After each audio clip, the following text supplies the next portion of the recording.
Hi.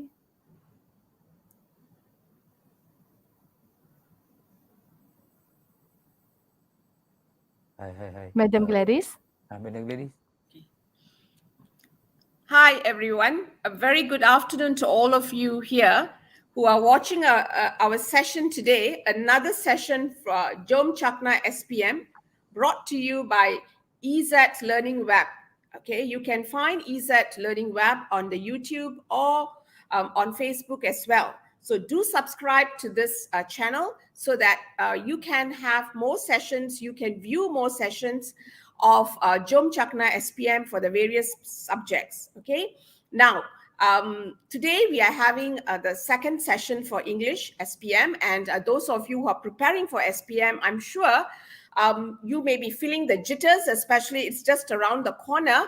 But do not fret, because you have this channel to provide you with the latest updates and tips. Okay, so today will be our second session, and on today we'll be focusing on reading and use of English. Now, I'm sure you do not want to be listening to me. We have two experts here with us, two English language teachers who will be sharing with you tips, and as well as format and tips and all that. Sometimes, you already know the format, but, different teachers give different tips, and I'm sure you want to be equipped with everything that you can before you sit for the exam. So the two teachers that we have here with us today are Dr. Ling and Miss Emira Nabila binti Ramli. Okay, so let me introduce to you the two teachers here, because I'm sure you would like to get to know them. By the way, I've forgotten to introduce myself. I'm Gladys Francis Joseph, and I'm going to be your moderator for today. So I'm with the District Education Department of Bangsa Pudu. So when you have questions, I will be addressing your questions and handing them over to the teachers so that they can answer your questions. Okay, let me introduce to you Dr. Ling. She's an English language teacher at SMK Desa Medium Sri Kembangan. She has more than 18 years of teaching experience in English language. She holds a Bachelor of Education Honours TESOL from University of Exeter, United Kingdom, a Master's in Management, Educational Administration, and a PhD in Educational Management from University Putra, Malaysia. Dr. Tay has been an invited speaker for PT3 and SPM answering techniques over the years. In addition, she is also the master trainer for CEFR aligned curriculum at the Education District of PPD of Petaling Perdana. She has also spoken in local and international conferences. Apart from work, she actively contributes her expertise as a director of special projects for MALTA, which is the Malaysian English Language Teaching Association. So students and teachers out there, I give to you Dr. Tay. And as you can see, she's so experienced. I'm sure she'll be sharing invaluable tips with you all for the paper. Okay, and then we have this young teacher here, Miss Emira Nabila binti Ramli. She holds a Bachelor of Education TESOL degree from University of Canterbury Christchurch. Okay, and she is an English language teacher at SMK Pasir Gudang. Now, don't let her youth or her 7 years of experience fool you, because this teacher has loads of accolades on within the short period of time. So it shows you the kind of information you can get from her. Okay, she's an EDU influencer teacher of 2019. She's also the 21st century teacher icon for the Pasir Gudang district. She is also the panel for the Johor English Digital Learning Resources and the 21st century Adiwara Award for the Johor State in 2019. She was the second runner-up for the National 21st Century Teachers Campaign organized by PADU, that is Adiwara 21st Century Teaching, or PAK 21. Okay, so these two teachers will be sharing with your tips for English language paper, SPM 2021, reading and use of English. So over to you, Dr. Thay. You may start now. Okay, thank you, Madam Gladys. Hello, everyone. Hi, it's me again, Dr. Tay. Okay, can I have my slides, please? Okay, right. As you can see, we are going to talk about paper 1, reading and use of English. Right. Just a very short overview. You know it's going to be 1.5 hours, 1.5 hours, 90 minutes for this paper. And there are 5 parts with 40 questions, 1 mark for each question. 40% then later will be converted to 25%. Do you know why 25%? Because in English language paper, you have 4 papers and 25% for each times 4, and you get 100% for your English paper. So this is the paper 1, which is the reading and use of English. Paper 2, writing. Paper 3, speaking. And paper 4, listening.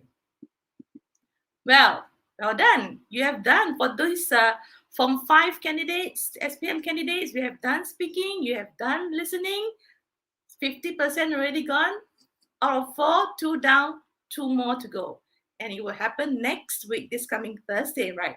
So are you ready, candidates? Right. So as I mentioned earlier, there are 5 parts. Part 1, 3 option multiple choice questions, 8 of them. Part 2, 4 option multiple choice closed.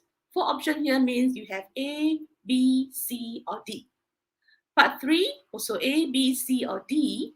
4 option multiple choice question on longer text, 8 questions. And part 4, gap text with only 6 questions. And part 5, matching and information transfer, 8 questions there. Total of 36 MCQ questions, and with the 4 one-word question. Okay, so we go part by part. I'll be talking about part 1, 2, and 3, and Miss Emira will share with you on part 4 and 5. So let's begin. Part 1. 3 option multiple choice question here. So you answer A, B, or C. So what do you need to do? What do you have to do in this part 1? Okay, identifying details. You will see a short text and you have to look into the details of it. Sometimes you need to read and get the main idea, the gist of it, the gist of an excerpt, the gist of a notice, okay? Or sometimes you need to identify the writer's or the author's purpose. What is the purpose of this advertisement? What is it about? What is the purpose of this notice? Or what is the purpose of this message? So you need to read and know and also identify the purpose from the writer. And sometimes you need to look at the writer's attitude. Okay, is it giving advice or create an awareness? All right, and lastly, of course, sometimes you have to look into the meaning of words, the lexical and the vocab. All right, okay, let's move on. So types of text in part 1. These are the authentic materials that you get in your daily lives, okay? Like tickets, bus ticket, movie ticket, the concert ticket, the lagoon. Advertisement, you get to see lots of advertisement even in the social media. Job vacancy, newspaper report, promotion, okay? You have 50% sales, all right? Year-end sales. Year-end sale, the yes sale, right? YES. Dialogues, or maybe the voucher, certain voucher, or discount voucher, and things like that. So you will see this kind of short text in part 1. Let me give you an example. This is an example for part 1. Question number 1. Before you start reading the short text, students and all SPM candidates, you should read the question first. Okay, this is a technique to answer part 1 questions here. Read the question first. The purpose of the advertisement is, and now you tell yourself, oh, I have to identify the purpose, right? So then you read the text. Okay, and look out for the purpose. Then, of course, when you read the question, you have to go through the options, the A, B, and C. A, to introduce a new tea product. B, to tell consumer how to identify good tea. C, to improve the sales of tea from the highlands. So, students, I'm very sure some of you have done this question. So can you please share with me what is the answer for this question number 1 in part 1? What is your answer? I can see from here. Yes, I have someone answering C. Thank you. Okay, C. Any more? Any more answers?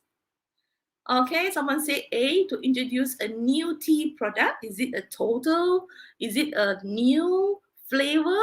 Totally new? Okay, someone says A, someone says C. C, I can see C. Most of you answered C. AC.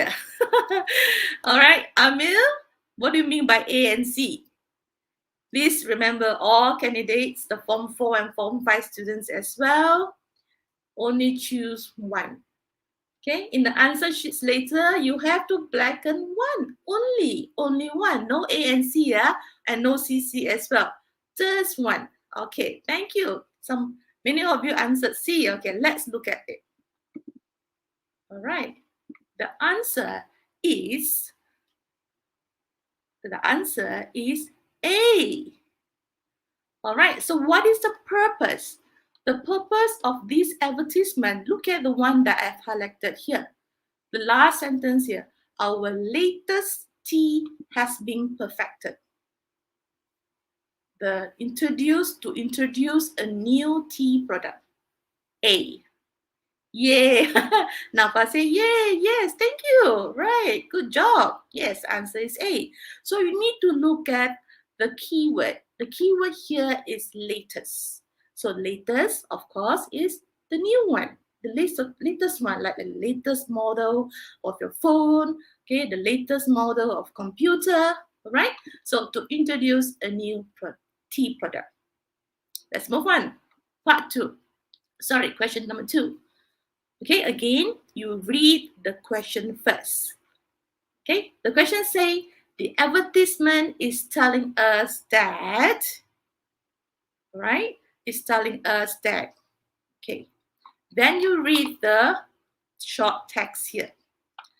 Life is powerful. When you're lit up, be strong and take over the world. And the options here, of course, you need to just skim and scan here. A, putting on lipstick will make a person strong. B, this lipstick is safe to be used by young people. Okay, you look at it, is it only for young people? Or C, this lipstick is made from non-toxic ingredients. All right, again, please share with us what is your answer for this question. What is your answer? Okay, C. All right, many of you answered C. Okay, because of time constraint, I'm going to move on. Yes, the keyword here, natural organic oil. So it's non-toxic ingredients. Yes, you are right. Congratulations, the answer is C. Okay, all right, let's move on. Question 3. Read the question first. Which of the following is true about the notice? This is a short notice. A, free train rides are available throughout the launch day. B, free bus rides will be provided at all train stations. All, yeah, see? C, passengers have to pay normal fares after March. Which is the correct answer for question 3? Okay, let's look at the option A. Okay, so option A say free train rides. throughout. And you see the one that I have highlighted here, it is not throughout, it's 4 p.m. until 11 p.m. So you know A is not correct, wrong. And B, okay, the option B, free bus rides will be provided at all train stations. Then let's look at the notice. The notice says Sungai Buloh to Kajang train line. Okay, so only Sungai Buloh to Kajang. So not all. So again, B is wrong again. And look at C now. Passengers have to pay normal fares after March. Okay, see? In the notice it says until 31st March. So after March, you have to pay the normal fare. So therefore, the answer is C. Okay. Yeah, I see many correct answers here. Yes, good job. Yeah, you're on the way, to excel in this paper 1. Now, this is the end of part 1. Remember, for part 1, there are 8 questions. They will ask you, the text will be short text and options will be A, B, and C. Any questions for part 1, please type in the chat box. If there's no question, we are going to move on to part 2. Okay, I have a very famous question asked by my students. My student always asks, teacher, how if I'm not sure of the answer? Okay, you try the eliminating technique here. You have A, B, or C. All right, you have do, re, mi, only do, re, mi, mi, re, do. Okay, do, re, mi, re, do, only A, B, or C. So if you look at the options, if you know B is not correct, then you are left with A or C. Then you choose. Okay, choose wisely. Okay, read the question again and look for the keywords and choose the correct answer. Okay, yes. Many of you say no questions. All right, so I'm going to move on to part 2. Let's move on to part 2. Part 2, 4-option multiple choice clues. 10 questions here. To sum part 1, okay, you have 8 questions, and this part 2, 10 questions. You are very lucky. It is also the MCQ, multiple choice clues. A, B, C, or D. So read the text below and choose the best word. You see, the keyword here is the best one, the best word for each space. So in this text, sometimes they will ask you some grammar questions.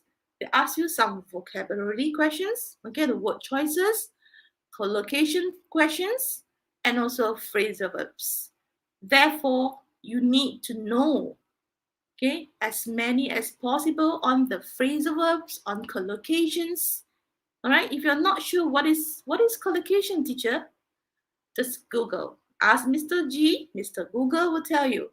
Just type collocation, okay, in the Google there, okay, the search engine, and you can click the image. There'll be a list of collocations and also phrasal verbs. Just read through and get some ideas. What are the collocation normally used in our daily lives? So over here, guess the best word to complete the text for part 2. Use contextual clues. Okay, sometimes you have to use the clues there. What is it about? Okay, you're not too sure. If you look at the picture, you look at the title will tell you what is it about. You look at the picture, it is about an animal. Okay, or it is something about a place. Okay, language collocation, you have the word choices and the situation. Okay, part 2, let's look at the questions now. This is the layout of a question. Okay, so let me zoom into this. Search in screen time. I'm very sure you know what is this, right? Yeah, how long? How many hours are your screen time? So the internet gives children and adolescents access to an almost endless supply of information. You have your internet connection. You have your search engine. and you have the opportunity to interact or interactions. So here in this part 2, the first paragraph or maybe the first sentence is given there. Then you have to answer the question. Number 9 here. Ours can, what is that? Number 9, by as what? They play games. It happens to you all the time, right? When you are playing your games, what happened to your hours? Watch videos or chat on social media platform? Yes. Okay, the answer is number 9. Pass, is it? Yes, somebody say pass. Thank you so much. Some say D. Some say run. Okay, run by. Sometimes you can just put it in. If you say run by, hours can run by, or hours can come by, hours can get by, or hours can pass by. Which is the correct answer? So you have to put it in and read. Read it silently. Don't read so loud that your friends can hear you. So put it in and read and see. Read and listen to the sound. Is it the correct one? Do we say pass by? Do we say get by? Or come by? Or run by? Run by, I think, is a bit funny, right? Yes. Thank you. There's so many of you answer A. Yes. Hours can. Definitely, hours can pass by. You see? Yeah, hours can pass by. This is what we normally say. The pass by, right? Thank you.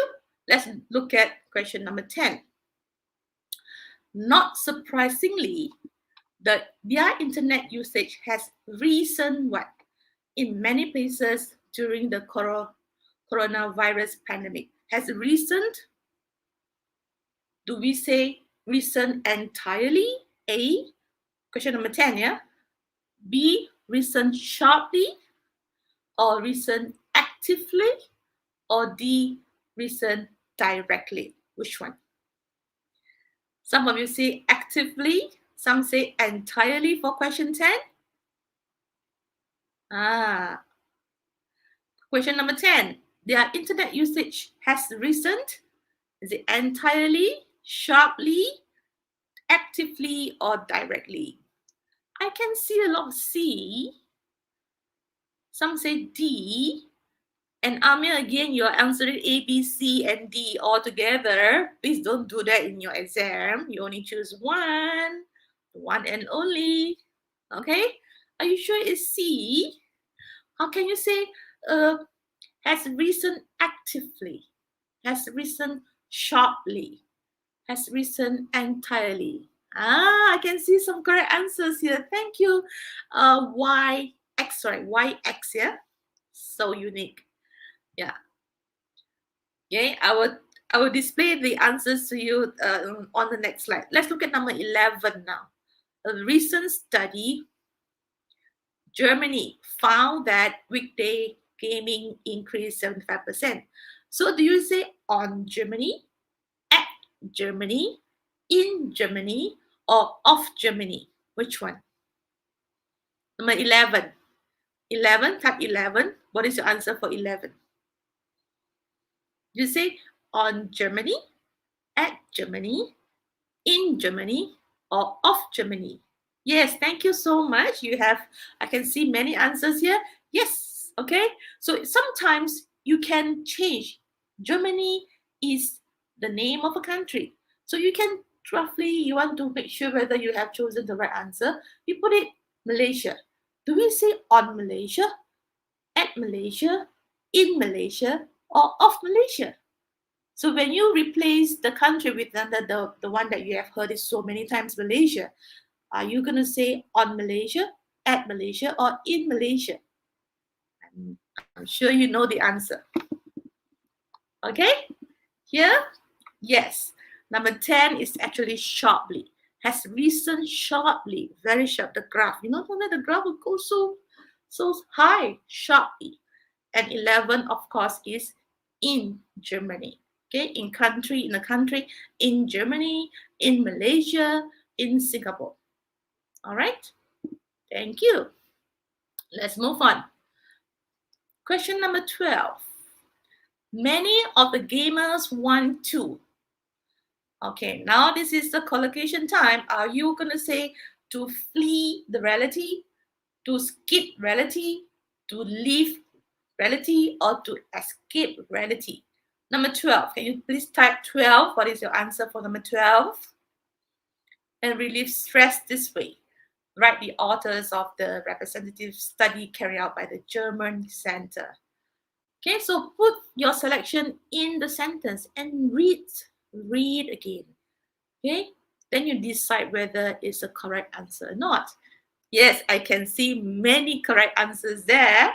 Yes, you just put it in. Gamers want to flee reality, want to skip reality, want to leave reality, nah, want to escape reality. I'll tell you in the next slide. Let's look at 13 now. Question 13, you can put 13, number 13. These are early warning. Warning what? A, is it warning signals? Warning clues? I wonder, do we have the clues when warning is here? Is it any clues? Or warning messages? Warning alarms? Which one? Warning what? Number 13.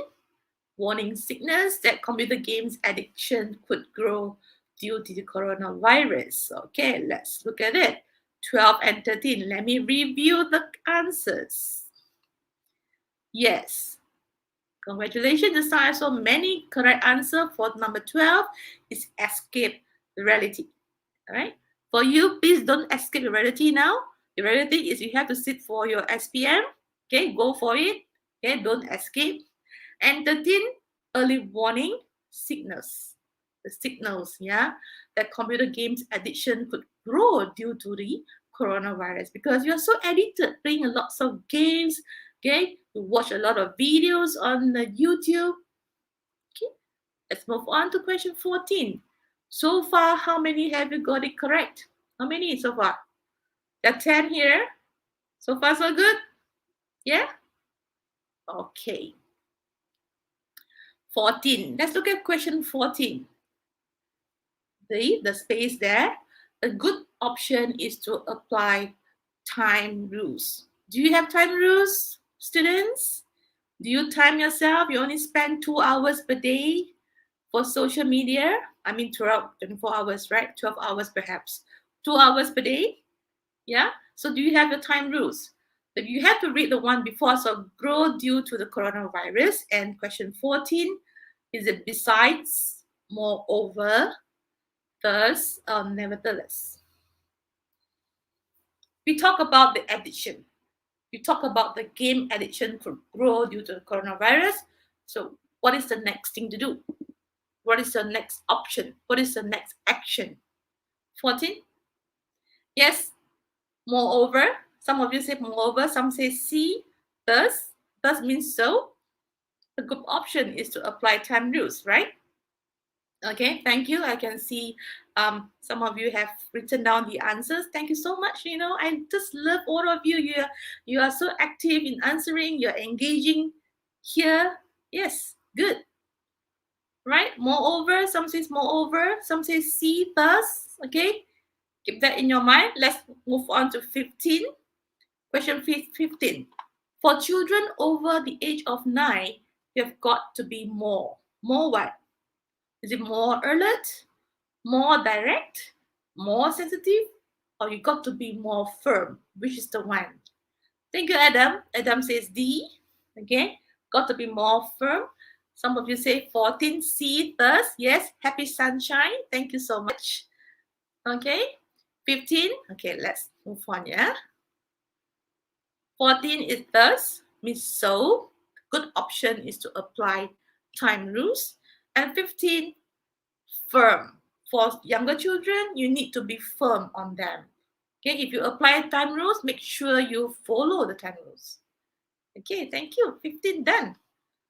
Last few, all right? There are 3 more.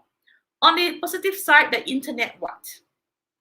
Do we say the internet A, issues wonderful learning?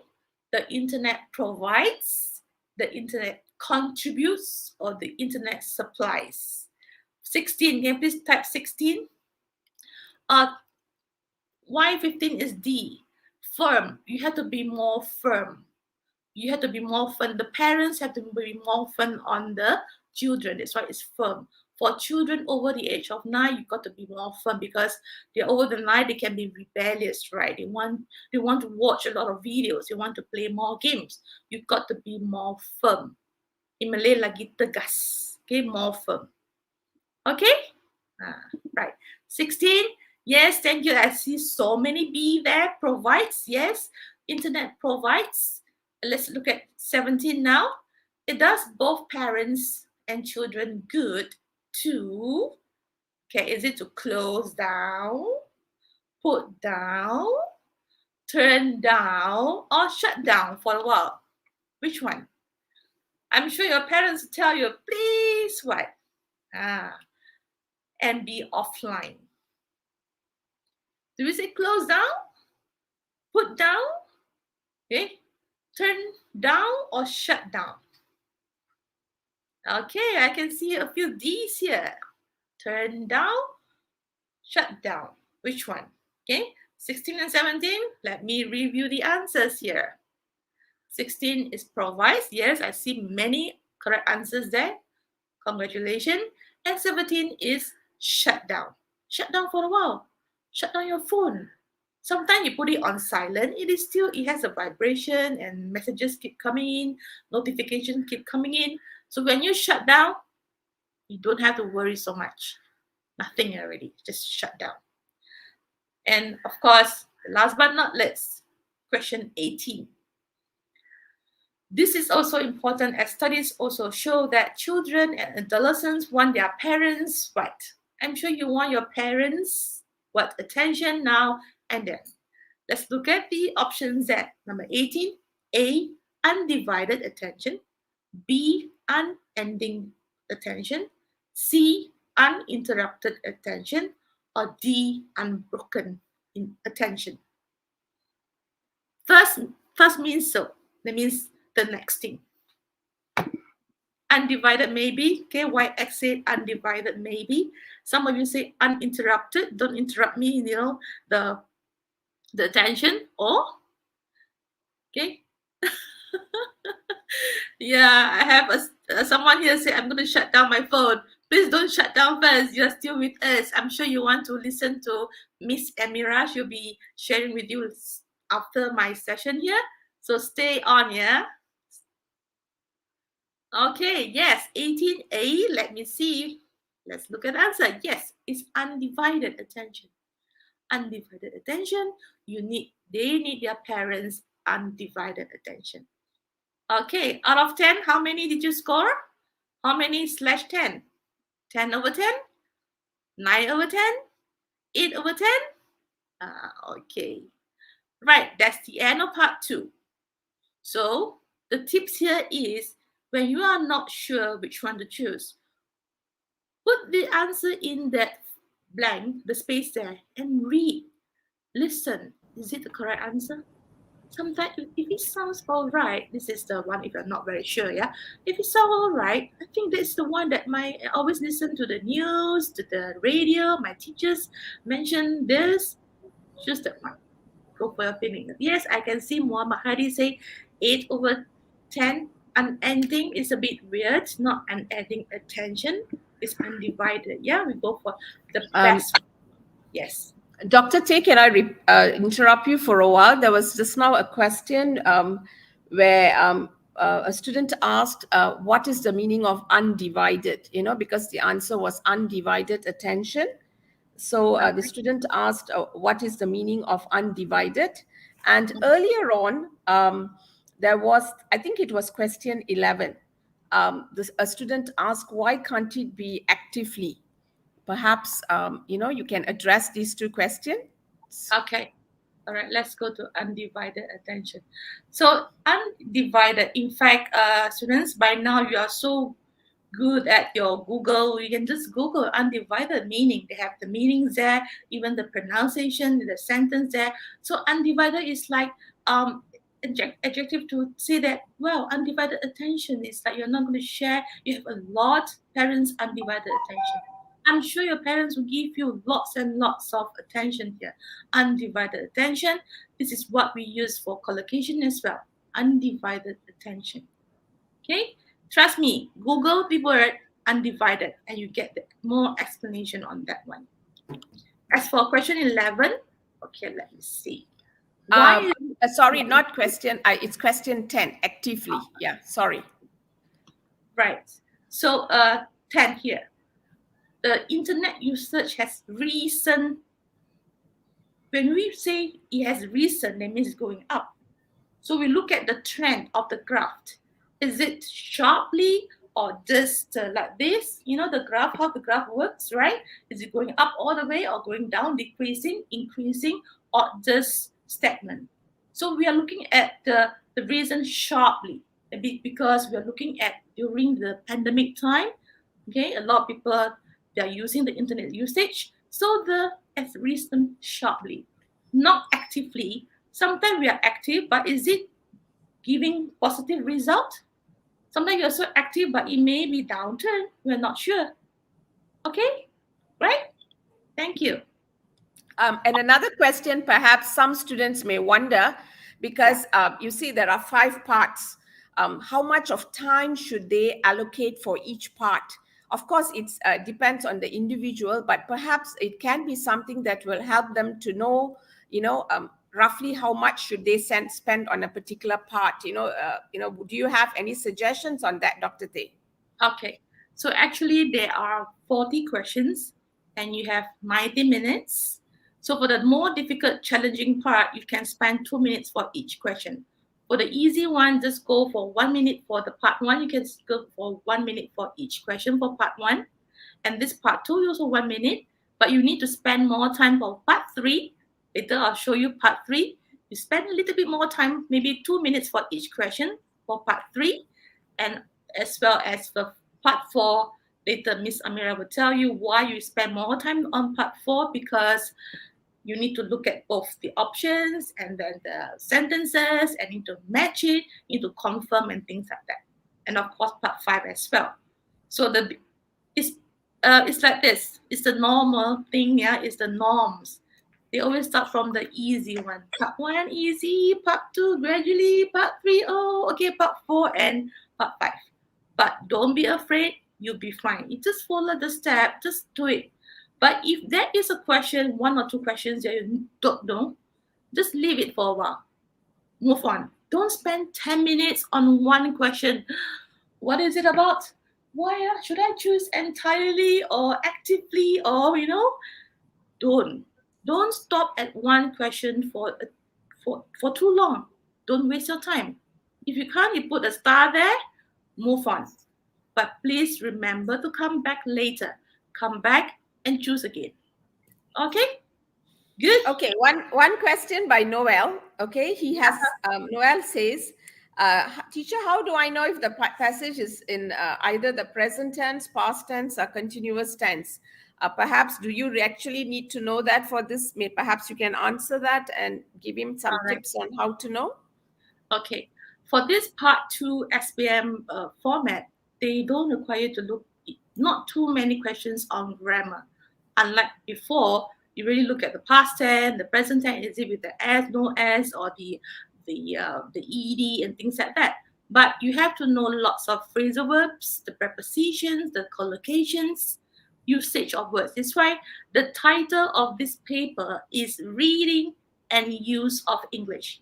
How do you use English? The use of English. So how do we use phrasal verbs, collocations in our daily lives? So of course, if you look at the passage, when you look at passage, you can identify the present tense, then everything is in present tense. But if you see the past tense, but nowadays, very likely they are not going to ask you, they're not going to test you on that past tense or present tense. But you never know, because we have not seen the real paper yet. So of course you have to get ready. By now you should know your present tense, you should know your past tense. If it's a story, it'll be narrated in the past tense form. If it's a descriptive text, it will be in present tense. So of course, until now, none of us, we haven't seen the paper, we cannot tell for sure. Okay? And a part Okay, 3. Dr. Tay, we'll go on to the next part. You have about 20 minutes, I guess, for the next part. Yeah, Yes, okay. exactly. Let me go on here. Part 3. I'm so excited now. Okay, let's move on to part 3. Reading comprehension. This is the part that my students would tell me, teacher, this is the most difficult part. Yeah, it says that it's too long. It's a longer text. For them, it's not the longer, it's the longest text for them. So what should you do? Read the question, identify the keywords, take note on the WH questions. In this reading comprehension, they will ask you the WH question. All right, again, please tell me, what are the WH questions? What are the WH questions? Tell me. You're in Form 4, Form 5 now. Yes, this part is quite tough, it's quite challenging. Don't worry, you'll be fine. Thank you, Malini. Okay, so WH questions, we have what, where, why, okay? What, where, why, how, when, for the time, okay? So take note on the WH questions, the 5 W and 1 H, okay? There's no numbering of paragraphs. I show you, yeah, this one. This is just the layout, yeah? This is why I say when you look at, oh no, it's so long, it's so long, I don't want to read. Okay, you have no motivation to read, it's so long. And there's no number of paragraph. There's no numbering of paragraphs there. You have to count and write it yourself from top to the bottom and go to the side. Okay, please write the number of paragraph. I'm going to show you. Read and understand the text, the passage, and the sequence of questions. Normally, yeah, I'm saying normally, it flows from top to the bottom, top to the end of the text. And of course, the last question is the overall. Again, I say this is the layout. How does it look like a longer text? Okay, and you have what A, B, C, or D, 4 options. Numbering. Okay, put 1 here at the side. 2, 3, 4, 5, 6, 7. So there are 7 paragraphs there. 1, 2, 3, 4, 5, 6, 7. And someone may say, why should I number it? I can count later. But sometimes because you are in the midst of exam, you get panic. Okay, the question say in paragraph 3. Then you suddenly jump to paragraph 4 and look for the answer in paragraph 3. I cannot find the answer. No answer here. But in fact, the question says in paragraph 4. You look at the wrong paragraph. So to play safe, please number your paragraph. 1, 2, 3, 4, 5, 6, 7. You may have 8. You may have 9. Okay. All right. So after you have numbered them, then look at paragraph 1, paragraph 2. This is question 19. Okay, I'm not going to go through each and every question here. I'm sure some of you have done this. Okay, to be honest, this is taken from the LPM question, the example. I'm sure all of you have done it at least one round. Okay, the Lembaga questions. This is taken from there. So this is question 19. I want to share with you the techniques. So just now you number the text. Number the paragraphs. Now question 19. In paragraph 2. Too many traps in this part. So don't worry about that. Now you know where are the traps. You know, yeah? You know where they are. So in paragraph 2, why does the writer use the phrase happily watching her in action? Where can you find the answer? The answer is in paragraph 2. Okay, where is the answer? The answer is in paragraph 2.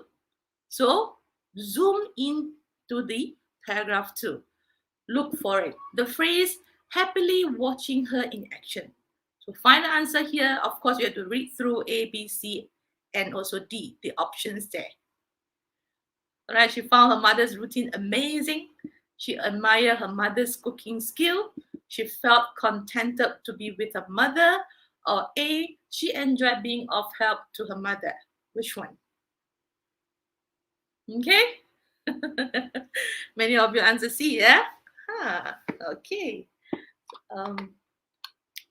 In paragraph 2, happily watching her in action. The answer B is B. She felt contented to be with her mother. Just doing nothing, just to be with it. Well, I would be sitting there together with her mother. Mother is in the kitchen. She felt so contented, means you are happy, you are puas hati. You are okay. Just sit there. Okay? As I say, I'm not going to go into each and every detail because of the time constraint. I'm sure you want to go on to the part 4 and 5 later. So question 20, another WH question here.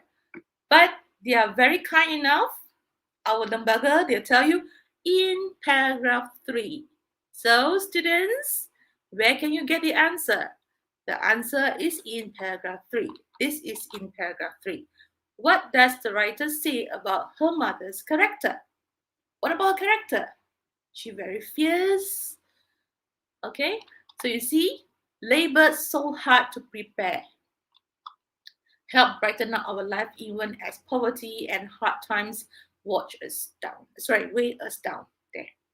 So paragraph 3, the answer is D. She was determined to put food on the table for everyone.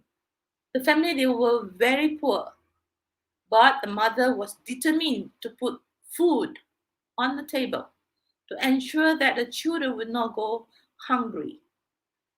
Okay, right. Then you have paragraph 4. Okay, this is paragraph question 21, paragraph 4.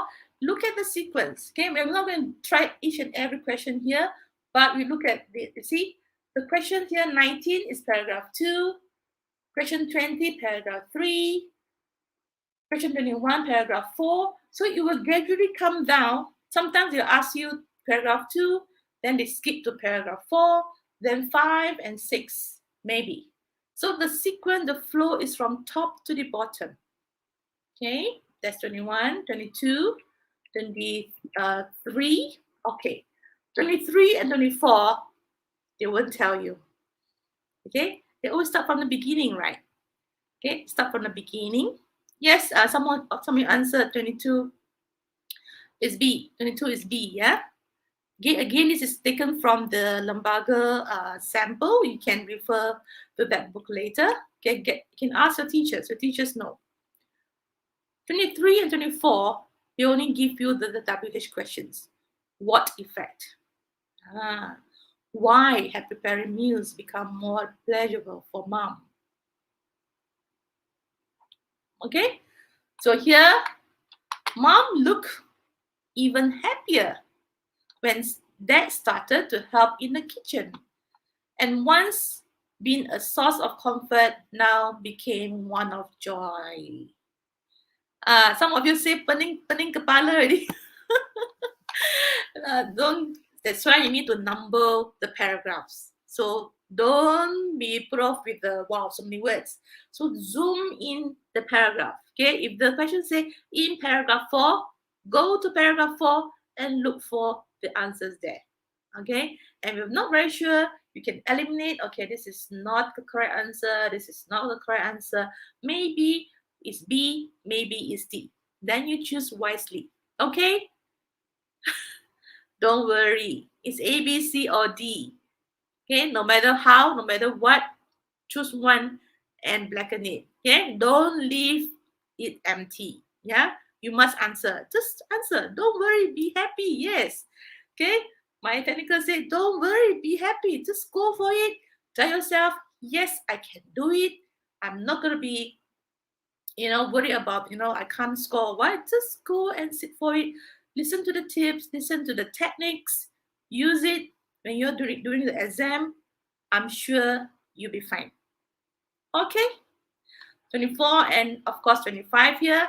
How does the writer feel? You see? And here they are kind enough.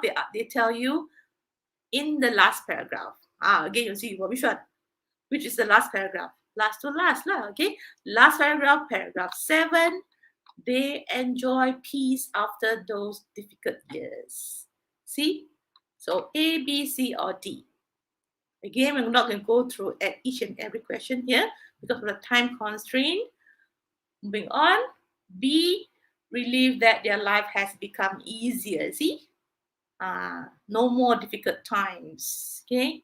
They already struggled enough. And lastly, question 26, the purpose. Please remember the word purpose, the purpose of the writing, the purpose of the article, the purpose of the writer writing this article. A, to share precious memories of her mother. B, to recall how she faced the difficulties in her life. C, to look back at how her dad worked hard for the family.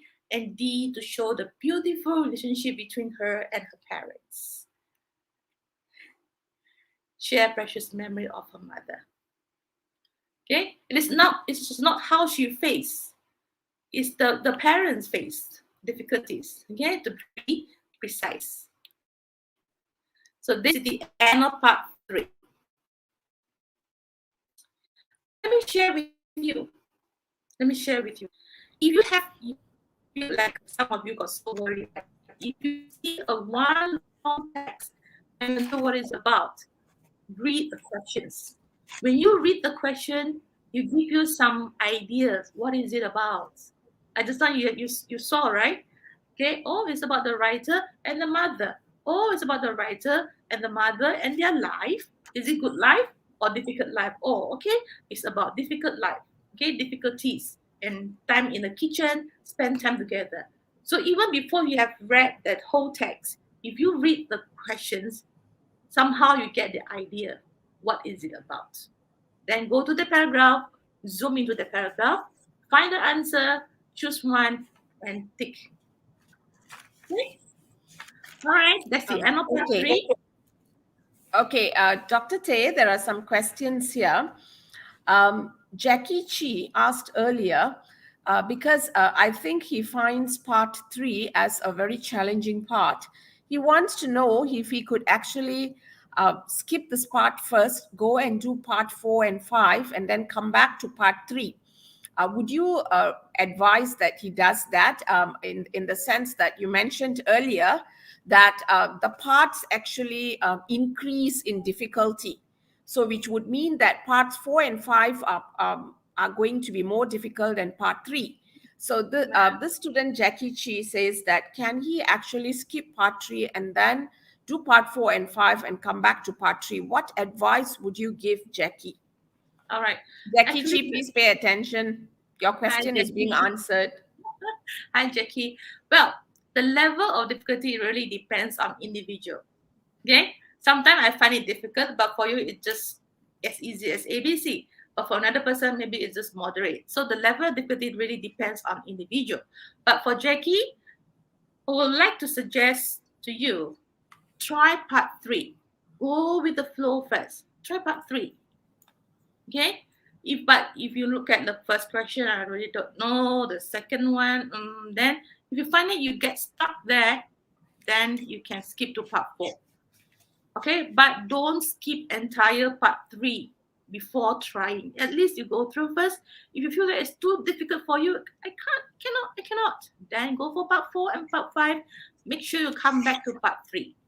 Okay, but it's actually for me, it's good for you to follow the flow, because later when you transfer the answers to the answer sheets, then you won't get all the loophole. This one I forgot to answer. This one it's missing.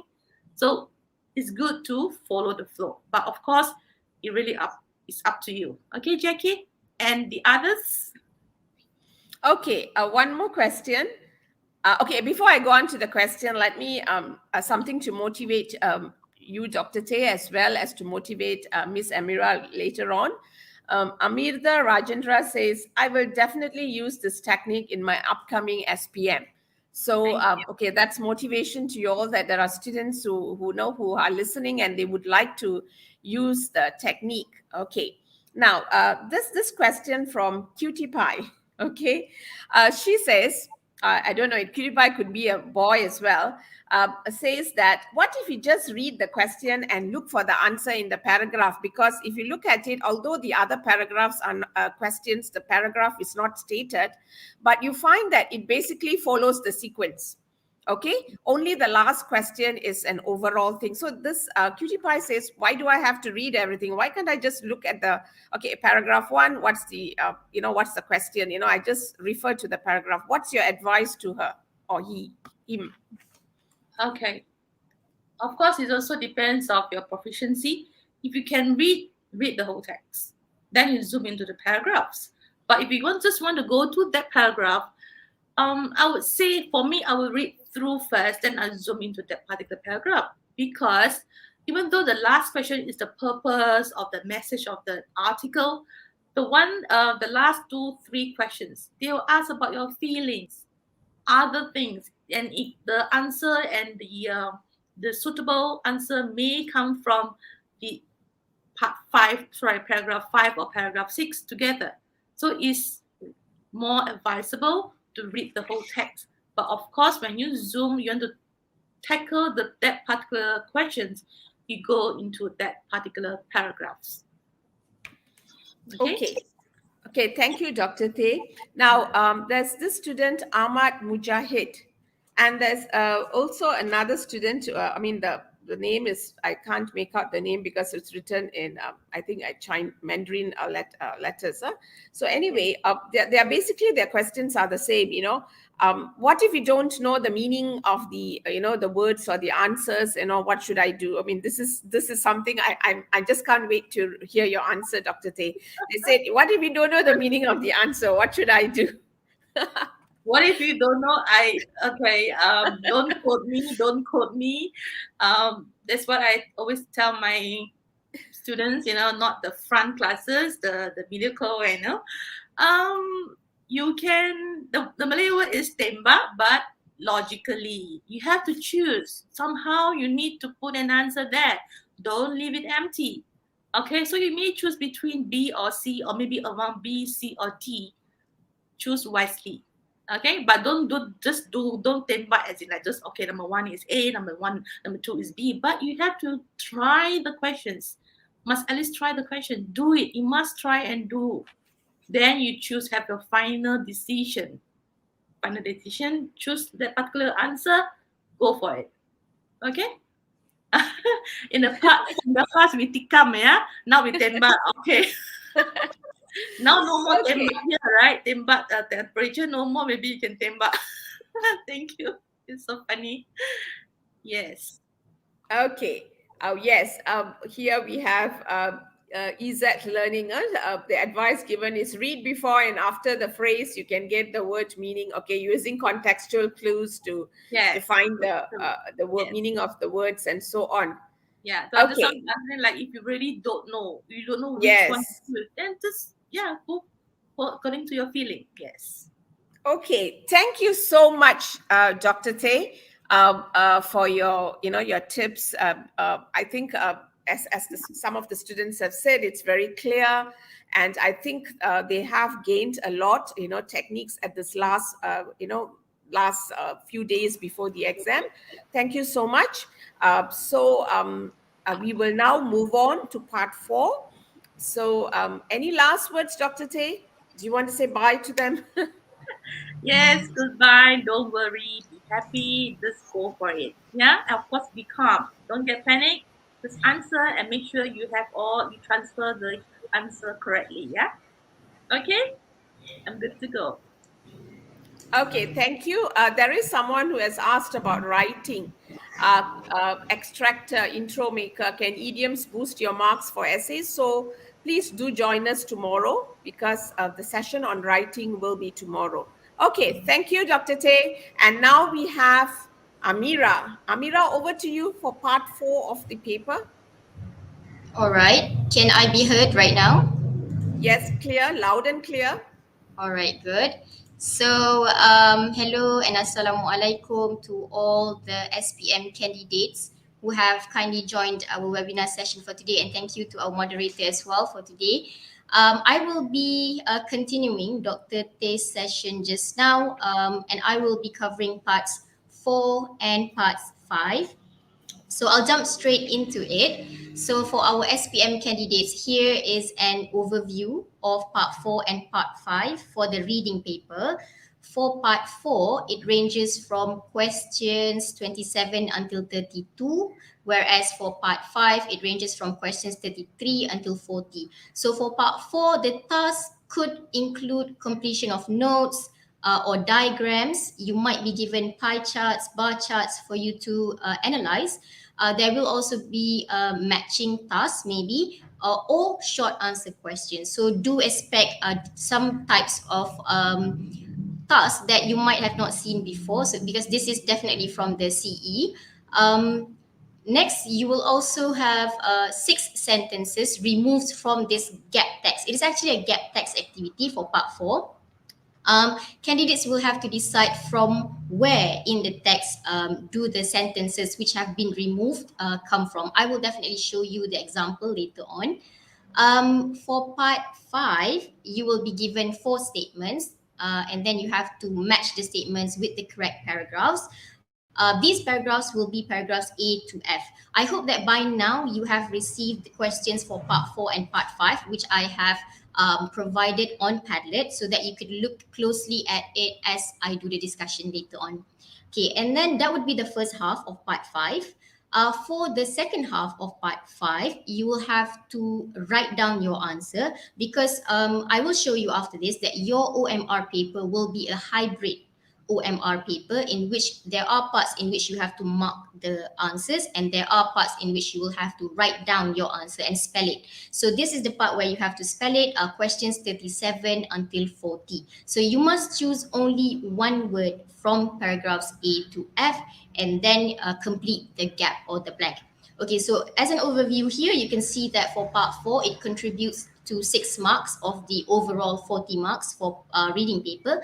And then for part 5, it contributes 8 marks to the overall reading paper. All right, this is an example taken from Lembaga Peperiksaan Malaysia, buku format pentaksiran. So I have already provided it on Padlet. So if you want to look closely at it, you can do so on Padlet as well. Here, the question says that you will be given an article to read. The one given by LPM is an article about camping for leaders. There will be 6 sentences removed from the article, and you have to select from 8 letters, paragraphs, sentences A to H for you to select and try to fit into the gap text. Just bear in mind, there will be 2 extra sentences, so you don't need to fit all the sentences into all the gaps, obviously, because there will only be 6 gaps. Okay, so now we look at the actual paragraph for the buku pentaksiran that we have here. Of course, when we do our reading, some of the problems that our students face would be with regards to the vocabulary. So if you have problems with vocabulary, I hope that you will stay and listen to some of the tips and tricks that I have. But before we do that, I just want to bring your attention to the instruction on the left-hand side of this slide here. It says that you have to answer on a separate answer sheet. So I will just show you your answer sheet, which is a hybrid OMR paper that I've mentioned just now. So here, questions 27 until 36, you will have to mark your answers using 2B pencils. So remember, once you have selected your answers on the question paper, just remember to transfer it to your hybrid OMR paper. The reason why it's called a hybrid is because there are parts that I've mentioned just now. For questions 27 to 40, you will have to write down your answer instead of marking A, B, C until F maybe. So this is what your answer sheet will look like. Okay, so going back to the paragraph, if you read the first paragraph here, there doesn't seem to be any gap, but sometimes there will be students who struggle with vocabulary. So if we just skim through this particular paragraph here, usually for my students, since I teach lower, intermediate and intermediate levels, there will be students grappling with words like initially, for example, and then words like achievement. So there will be students struggling with words like that. So what I would like to suggest for students out there is for you to try out building your own vocabulary cards like this one here. This is a flashcard, a virtual flashcard that you can actually build yourself. Whenever that you see a word used in context in a paragraph that you read and you don't know what it means, you can actually build a flashcard here, like this one. This is called Quizlet. So if you put the words in the front part of the flashcard, you can actually have the definition at the back. It will be like a virtual flashcard. You can actually build this yourself and add images like this one here. Okay, so for example, just now we saw the word initially. So initially means pada awalnya. You can actually put Malay words as well to help you with your memory of the word, especially with the definition. And the images that you can actually insert the images yourself, like this one here. We saw the word boost confidence, for example, in the paragraph. You can add images like this, because when you see this cat here looking into the mirror and seeing a lion, that definitely gives us an image of your confidence increasing. So that will help you with memory retention of the word. So here's the first step, which is for you to build a vocabulary list. But this one is not the conventional way of doing it, but rather doing it on a virtual platform, which is called Quizlet. Okay, so moving on with the paragraph here. So as you can see here, for the first paragraph, we do not see any gap yet. So the first paragraph talks about this prefect, school prefect here attending a leadership camp. All right, so this will be the first two paragraphs, and you can see the first blank will be question number 27.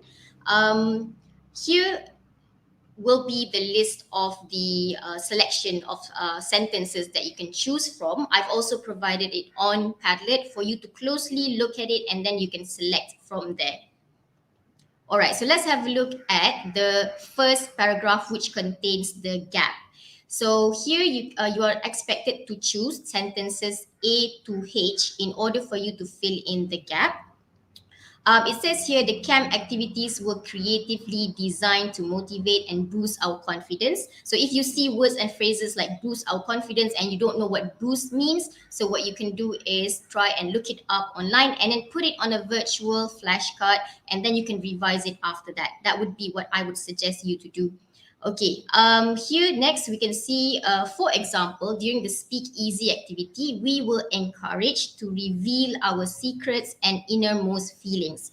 So if you look at my Quizlet after this, if I can show you again, there will be words or phrases that my students struggle with that I will put on the Quizlet, and then we will do our revision from there. Okay, so just to answer this part of the gap here for the text, I have highlighted phrases like to our horror, and then we've got phrases like compulsory, and then we had no choice. So when you look at these phrases, I think that you can definitely tell that there is a negative connotation there, in which the writer does not feel very comfortable, or he or she is forced to be in an unfamiliar situation. So when SPM candidates are selecting, they sometimes struggle between selecting D, G. It says here, I also shared my experience, and then H. Surprisingly, everybody volunteered to go first.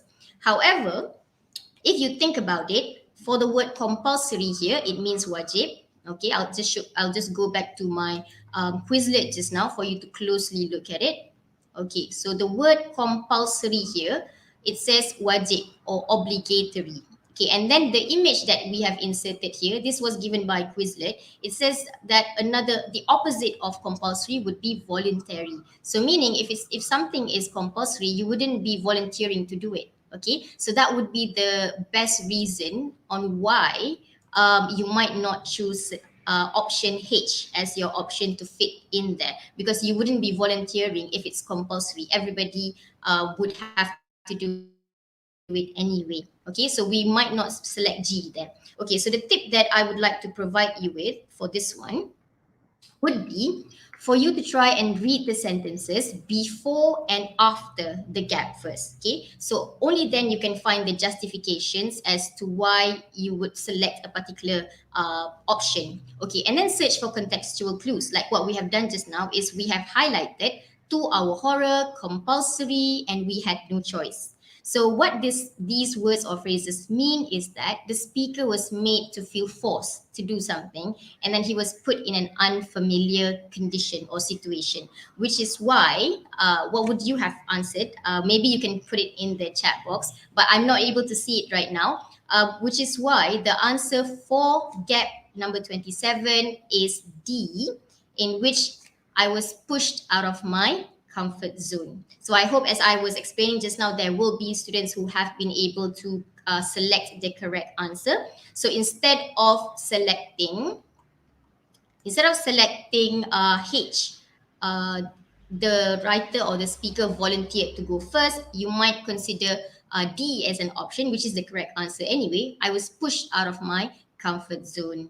Okay, there will also be candidates contemplating between D, G, and H. G might also be an option as well. I shared my experience with other leaders, but then again, since you see negative connotation of words here, like 2 hour horror, he or she feels scared, so it is definitely advisable for you to select D as an answer, because the writer was pushed out of his or her comfort zone. Okay, so that's how you try and select the best option. Okay, here is one tip that I would like to provide you with as you are doing your revision for the reading paper. The tip here is for you to use a collocation dictionary. I believe that Dr. Teh just now has mentioned the word collocation quite a few times. So simply speaking, collocation is just the fact that you try to fit one word with another word. So we have an online Oxford collocation dictionary. For example, just now you saw the word confidence, and then you want to know what word best fits with confidence.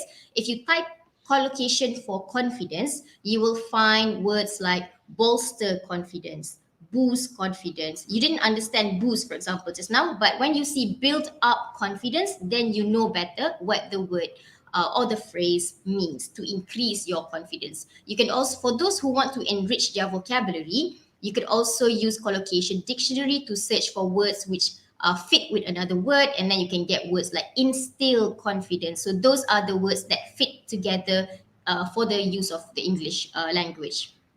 Okay.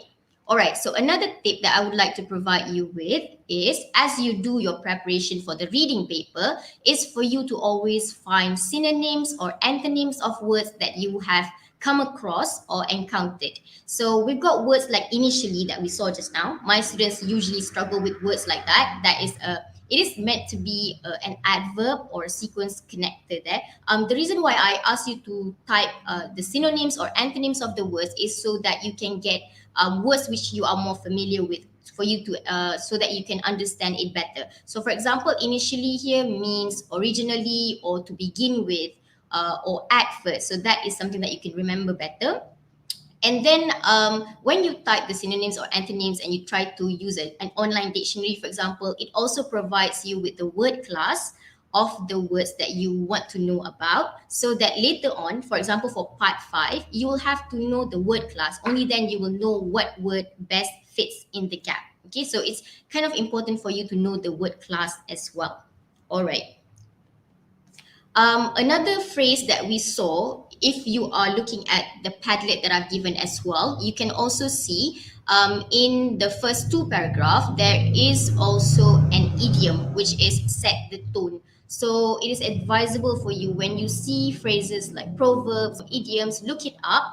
Either you want to look it up using an online dictionary or a thesaurus. Thesaurus usually gives you the definition of words. Thesaurus gives you other words that you can use, as well as it can also give you the related concepts for certain words. So here, set the tone simply means for the writer to establish a feeling, happiness maybe, in attending the camp.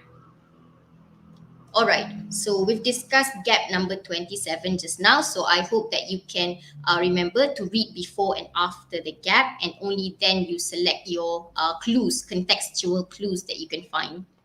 All right, so now moving on to gap number 28. Okay, so this is just one that has not been highlighted yet.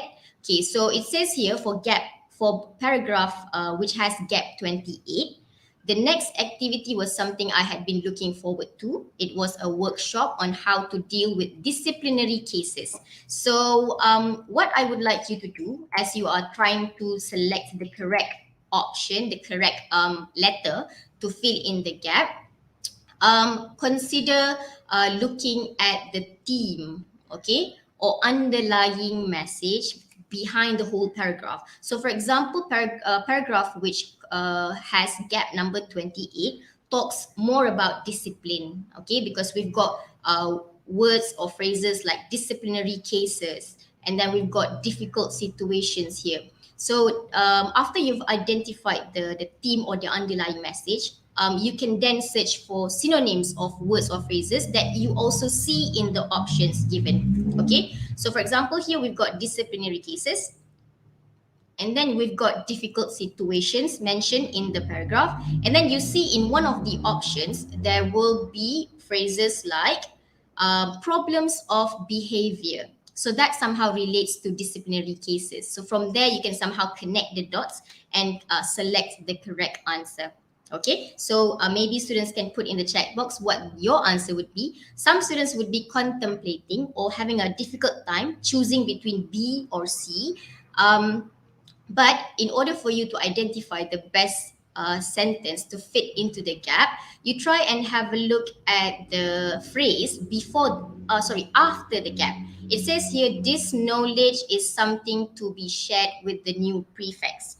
So if you wanted to select C, for example, everyone who attended noticed a huge change in how they behave and treat people. This is not really like a knowledge that you learn during the camp, but rather it is an effect of attending the camp. After attending the camp, you become better in terms of your behavior. You treat people better. So it's not really a knowledge, but rather an effect. Okay. So the knowledge that you gain is actually more about how to address problems of behavior, which is why the correct answer, I hope that most of you have answered correctly. The answer for gap number 28 should be B, because it talks about this knowledge for the writer to address problems of behavior, especially when we see the word disciplinary problems, difficulties just now in the text. All right, so next I'm going to move to gap number 29. Okay, so for gap number 29, there is this phrase here: learning not to judge others based on looks or position. That is before gap number 29. And then after gap number 29, you see this approach. Okay, so what you should be selecting should be an approach learned during the camp. And then what would be the implications? What would be the effects of learning that, oh, you should not judge people based on appearance or their status? What should you do instead? So in order to identify what should be the best answer, of course, number one is for you to read the sentence before and after the gap, and then you highlight phrases like learning not to judge others based on looks or position. And then you try and think of which one would be an approach. So if you don't judge someone based on looks or position, what should you do instead? All right. So some students would be having a hard time selecting between A or C, but just think that try to really think carefully about it, because C here, it's a bit too early for you to say everyone who attended noticed a huge change in their behavior, and it does not even relate to this idea of judging others yet. It's a bit too early to conclude that. So probably this should be at the last paragraph or the second last paragraph, but A here is suitable because it is definitely an approach that you learn during the camp itself, to listen to the views and ideas of all people, and that is a good approach for you to learn, to use as a prefect. Okay, so which is why the correct answer, if you have already answered, should be A, okay, because it says it is an approach useful in everyday life. we should listen to the views and ideas of all people. Okay. Moving on to gap number 30. Okay, so if you feel like you need more time to read the paragraph itself, the whole paragraph, you can refer to the Padlet that I've given and, sit down and properly think about it. But, due to time constraint that we do have right now, I will proceed with the discussion for the answers. Okay, so for gap number 30 here, let's go into how you can revise for your reading paper. When you see words like or phrases like short stint here and you don't know what it means, so as I've mentioned earlier, you can go and search and look it up on a thesaurus, because thesaurus will provide you with other words which mean the same, or maybe another phrase which mean the same. So here I'm using a power thesaurus, and it says that short stint here means a brief time. If we look into all the words in the list provided, we can also see a temporary stay or a brief sojourn. For students who want to increase your vocabulary, you might come across the word sojourn, which simply means a temporary stay at a particular place. Okay, so that would be one way of you revising vocabulary. Another way, I'm just discussing how you can revise for vocabulary first. Another way is for you to use an artificial intelligence powered app. Like if you're using Canva a lot or you're using Padlet, you can somehow just have an extension, a Chrome extension, which is the word tune. So what the word tune does is, if you highlight phrases like short stint, for example, you can be given other ways of saying short stint, like short stay or short time. It will rephrase the word of or phrase that you have highlighted. So that's why artificial intelligence is definitely useful for you, because it tries to understand what you have highlighted and put it in another way. Okay, so going back to trying to answer gap number 30, what you can highlight here would be phrases like enjoyable experiences. That is before gap number 30. So of course, you have to read before and after. And then after the gap, you see something a bit contradicting, which is the writer feels homesick. Okay, so one tip that I would like to give you, or maybe advice that I would like to give you, is that don't just rely on the naked eye. Just because you see the word experience here in one of the options, you feel like you want to select that as an answer, because you also see the word experience in the paragraph which has gap number 30. So that might not be very advisable for you to do, because you have to undergo this mental process first and try to comprehend what is being said in the text, rather than just looking at the option. You see a word that is similar and you select that. You cannot do that. So here's a tip to answer that gap number 30. When you see words or phrases, words or sequence connectors like but or however, just know that the sentence that it contains will be a contradicting statement as compared from the previous sentence. Okay, so it will be something contradicting to the previous sentence. So for example, here we have a very positive sentence. There were also other enjoyable experiences during my short stint at the camp. That's a positive sentence. And then the sentence after the gap has a negative sentence, or a sentence with a negative connotation. But the truth was, I occasionally got homesick. So chances are the sentence for gap 30 will be a positive one, because if you look at the formula here, if you have a positive statement, when you have but after it, the sentence will be a negative statement. If you have a negative statement before that, if you see however, the sentence with however will be a positive statement. Okay, so if that makes sense to you. Okay, so since you should have a positive statement for gap number 30, because you see the sequence connector but here, the best option for you to select would definitely be F. Okay, I really tried to focus on all the positives. I had an enjoyable experience, but the truth was I occasionally got homesick. So that makes sense. It is a sentence which has more cohesion. It's smooth. It flows very much smoothly compared to you answering G. I also shared my experience with other leaders.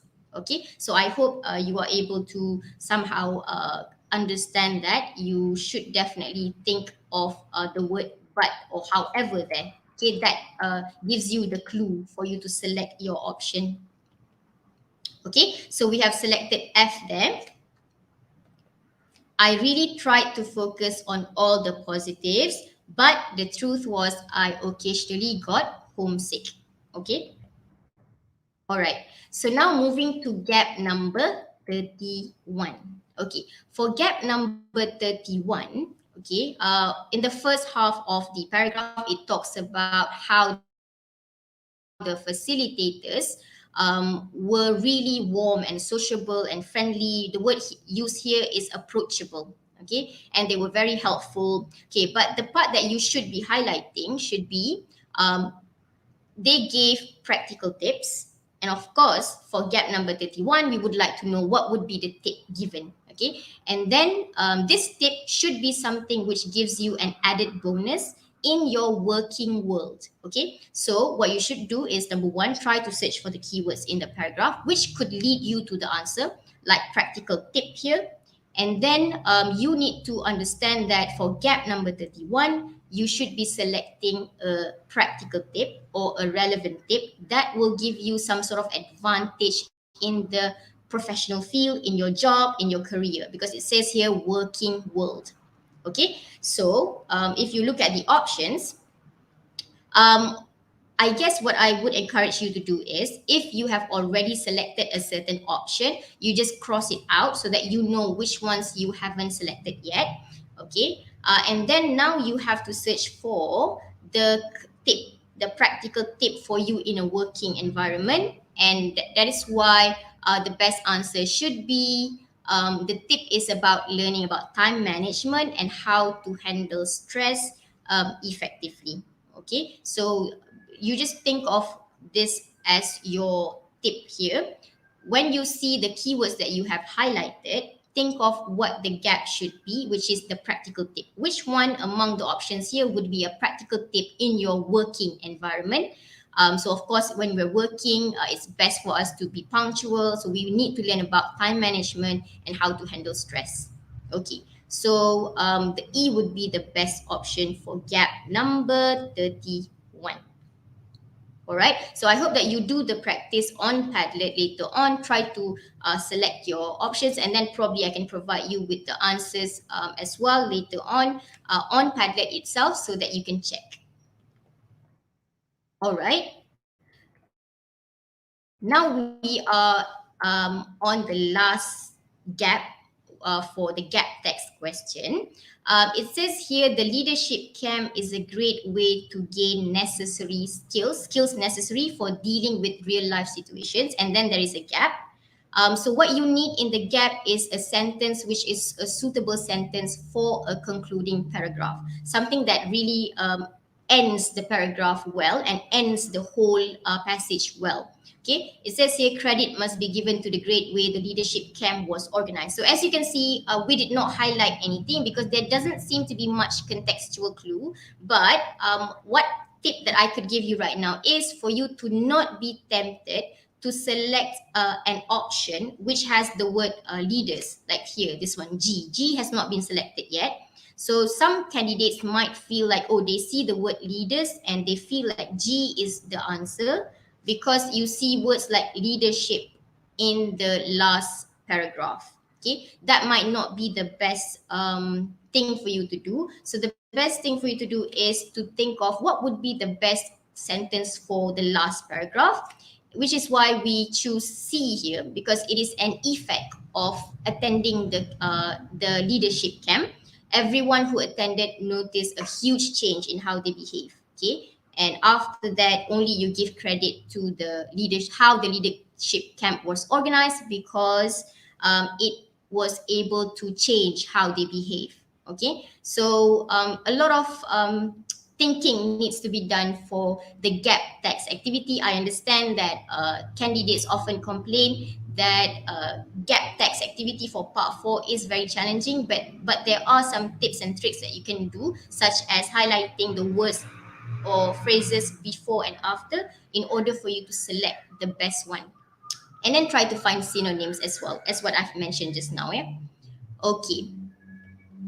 So we select C as our answer just now, in which C is everyone who attended noticed a huge change in how they behave and treat people, which is a sentence suitable for the last paragraph of the passage. All right. So that would be the end of part 4. Do I move to part 5, or do we have to answer some questions from the audience? Yes, Amira, there are some questions from the audience, but before I give you the questions, I would like to tell you that Aliyah Munira says, "Wow, teacher, what a clear explanation." So that is motivation for you to go on, because they find your explanation extremely clear. Okay, Oh. okay. We would like to generally I notice that just like how you pointed out those these options, the students also chose those options which are probably the correct answers, and Mm-hmm. a lot of them did give the correct answers. Okay, now Mm-hmm. Wafi Zikri is asking you, what is synonym and antonym? Okay, what are synonyms and antonyms? Perhaps you could answer that. Perhaps you answer that before I come to the other questions. Okay. So for Wafi just now, if we're talking about synonyms, for example, words like compulsory means the same as obligatory. I hope you can see my screen right now. This is Quizlet. So compulsory means the same as obligatory, which both means wajib. So synonym means that it means the same. The words mean the same. But when you see words like voluntary, awak volunteer kan, compulsory awak diwajibkan, so it is the opposite. So antonym would be the opposite word of a word that you have decided to discuss. Okay, so compulsory, the antonym would be voluntary, and for the synonym for compulsory is obligatory, wajib. Both mean wajib. Okay. Okay. Now we go on to, thank you, Amira. Okay, we go on to this. A number of students like Amrita, Izat, and a few others actually mentioned this, which you have already mentioned as well. They said that part 4 is the hardest. What is an easy way to be an expert in part 4? You have been giving some tips and all that. Perhaps is it possible for you to just like summarize the tips so that they get a clear picture on how to actually get this part, they can say, okay, I've got this. Mm-hmm. Okay. I think there were a few tips that I've mentioned just now. Number is for you to read before and after, because we need to ensure that there is cohesion. What it means by cohesion is, for the gap text, is one sentence should relate to another sentence. So you need to make sure that the sentence that you fill into the gap is not a sentence that somehow stands on its own and doesn't relate to the next sentence, which is why you have to search for clues. Like, for example, what I've shown you just now. If you see the word however, for example, you should know that the sentence in the sentence with the word however should have something contradicting. Okay, because it is meant to show the opposite of the previous sentence. So that would be one tip. The second tip, I guess, is for you to ensure that you do a lot of exercises for gap text activity, so that you familiarize yourself with the way that the question tries to trick you. Okay, like for example, there will be questions which options which has the same word like this one here. Just because you see words like experience here, experience, you don't simply just select that, because you need to think first about how the sentence relate to one another. Okay, so if you could understand the concept of the get text activity, which tries to help you identify which sentence relates with the previous sentence and with the sentence after it. You have to think about how smooth the sentence flows from one sentence to the other. I hope that I'm making sense. Okay, a lot of sense. In fact, it clears a lot of things, the idea about cohesion and stuff like that, the flow. You sort of like summarized what you have said earlier, and by re-emphasizing on what they need to do. Okay, just one last question before we move on, because it's already 4:36. There is a participant here by YX, who has been very helpful in answering a lot of questions. And one of the suggestions given by YX is that normally in part 4, questions 1 to 4, there are similar words in the question, and you can identify the answers having the same words as well. So the tip given by YX is that look for the same words and use that to answer the question. What is your take on that, Miss Emira? I guess, like I've mentioned just now, that might be a trick from the LPM to try and make you choose that option because it has the same words, right? So do not always be tempted to simply select words in the statement that you see is exactly the same in the text, because that might just be something to trick you to choose that. So what you should do is, as I've mentioned just now, try and think of how the sentence relates from one sentence to the other. And I guess you should definitely try and not just rely on the naked eye, like just simply select that word simply because it is the same word in the text. Don't do that, I guess. But if there are chances as well that it might be the correct answer because the words are similar, there might be instances like that. I don't deny that, but it might be a trick question as well for you. Okay. Okay, thank you, Emira, for that. Those of you who are listening, students, do pay attention to this. It's not all the time that you can just take that, the words which are similar and say, I have the words here in the passage and so this is the correct one. You still have to look for the other clues that Miss Emira has mentioned, see whether there is cohesion before you actually decide on the answer. Okay, we shall go on to the next part. Miss Emira, can we proceed? All right. Okay, so now I'm going to move to the last part of the reading paper, finally, Alhamdulillah. I hope the students are still focusing and still ready to learn more tips here. So for part 5, I'm going to refer to this question, which I have already provided the students on Padlet. So you can scroll down my Padlet. If I could just show you what my Padlet looks like. So here is the Padlet that you should have with you right now. We have done our discussion for part 4. So for you to closely look at the questions on Padlet, so now we are at part 5. Okay, so for our students, you can look at the paragraphs clearly by referring to the Padlet as well. Okay, so on Padlet there, I have got a question here. The question for part 5, as I've mentioned just now, it is divided into two halves. In the first half, you will have questions 33 to 40. In the first half, you will have questions 33 until, let's have a look. Okay, here, this is what the question looks like. 33 until 36, and then in the second half you will have questions 37 until 40. Okay, all right, so here is the first half question. It says here we interviewed 6 teenagers about the most sought after occupations among youth today. So you have to read the text and you have to answer the questions that follow. So I hope by now some of you have already had access to my Padlet and you have done a bit of reading already. So the title is Sought After Occupations Among Teenagers. So the occupations mentioned or described by these teenagers are a doctor, teacher for Nelson. Alia wants to become a doctor. Henrianus wants to become an entrepreneur. Avinash here wants to become an electrical engineer. And Ke Yi here wants to become a lawyer. Last but not least, Nur Fazlin wants to become a musician. Okay, so the task is for you, the first task, the first half of our part 5 here, you are given statements, 4 statements to be more precise, and then you have to select which paragraph describes the statement.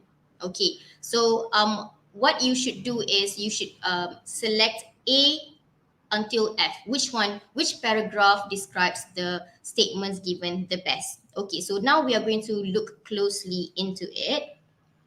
Okay, so I guess for part 5 here, since it's you are given a very lengthy passage for you to read in paragraphs, in different paragraphs. So the tip here is for you to read between the lines. You know, what it means by reading between the lines is for you to find the meanings that are not expressed directly. Some things don't literally mean what they say, but they have a different meaning. Like if in the text they use idioms or proverbs, you have to have some knowledge about what the idioms or proverbs mean, and that's how they trick you and make you confused sometimes. Okay, so let's have a look. Okay, so for statement number 33, okay, I hope that some of you are trying to answer, but it's very obvious for statement number 33.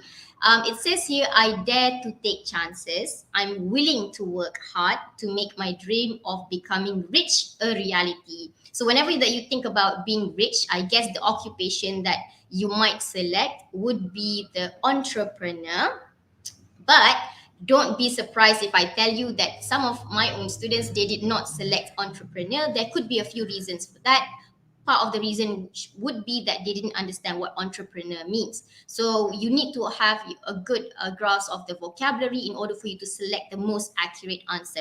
Other than that, you have to make sure that you can identify the characteristics first, like working hard and becoming rich. Okay, so which parts of the paragraphs that you read can somehow describe this. So for example, working hard here for the statement, Henrianus here says that he is not bound to 9 to 5.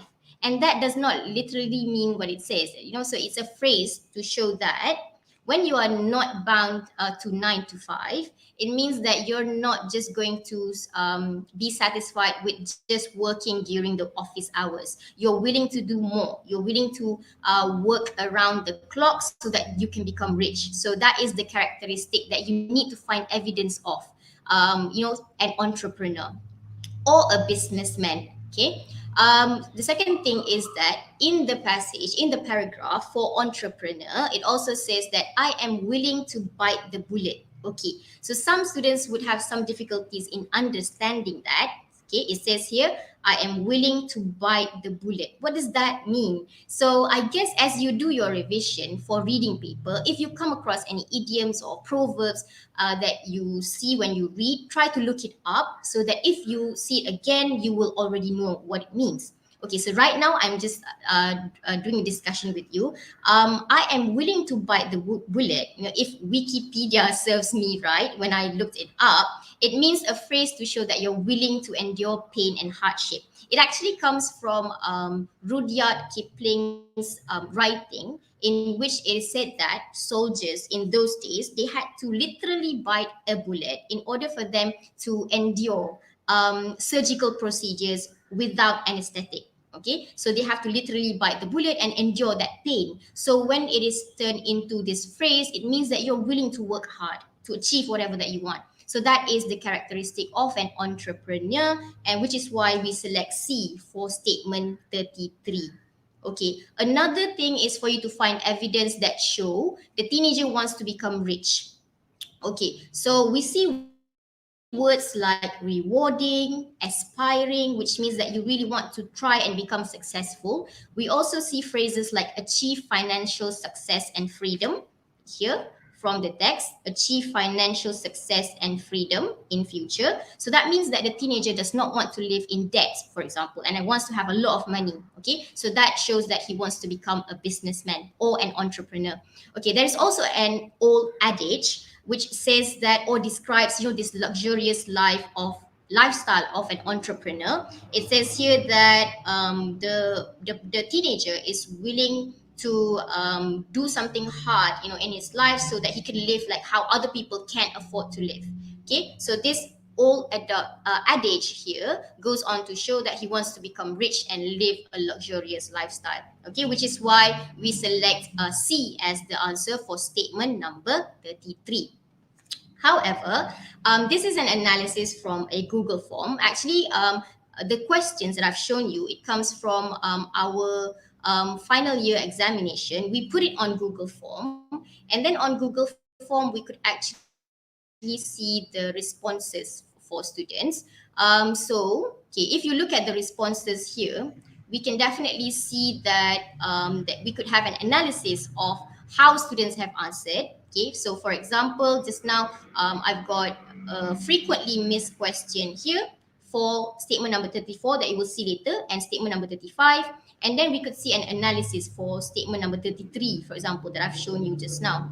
Okay, let me just try and find it here. So part 5, statement number 33, we could get an analysis of how many students answered C, how many students answered E, and if teachers wanted to have a closer look at individual student responses, we can see which candidate answered C, which candidate answered E, like this. Okay, so this would be an items analysis. Why is it important? Like what I'm doing right now, the discussion with you, I can clearly see that there are still students answering lawyer as a person who is willing to work hard, or willing to wanting to become rich. You know, there are 3 students here who have answered E, lawyer, instead of an entrepreneur. So one reason could be because he or she doesn't understand the meaning of entrepreneur.